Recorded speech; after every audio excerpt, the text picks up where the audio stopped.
Tình yêu như nắng, nắng đưa em về bên dòng suối mơ,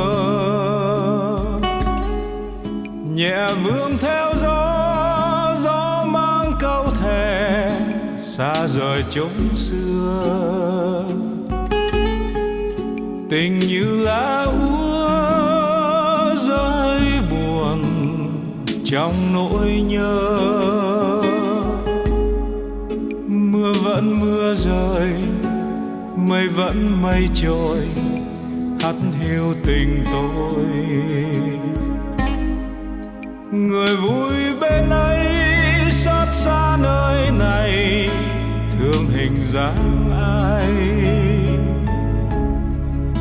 Vòng tay tiếc nuối, bước chân âm thầm, nghe giọt nắng phai.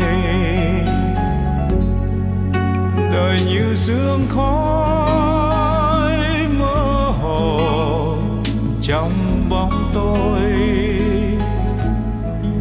Em đã xa rồi, tôi vẫn chơi vơi riêng một góc trời. Người yêu dấu hỡi, khi mùa xuân vội qua chốn nơi đây. Nụ hôn đã mơ say, bờ môi ướt mi cay, nay còn đâu.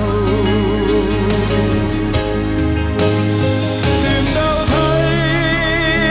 đâu thấy nữa, khi mùa đông về theo cánh chim bay.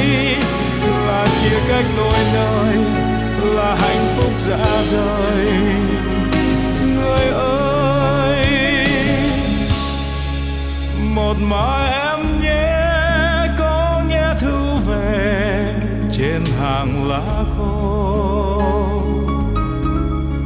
Ngàn sao lấp lánh hát câu mong chờ em về lối xưa.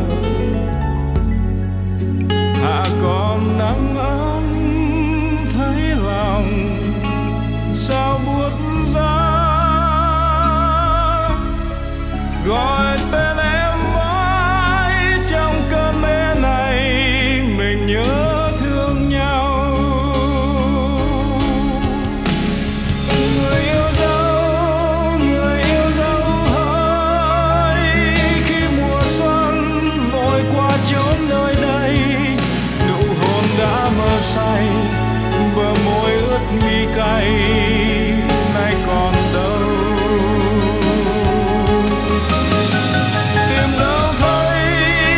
Tìm đâu thấy nữa, khi mùa đông về theo cánh chim bay. Là chia cách đôi nơi, là hạnh phúc rã rời.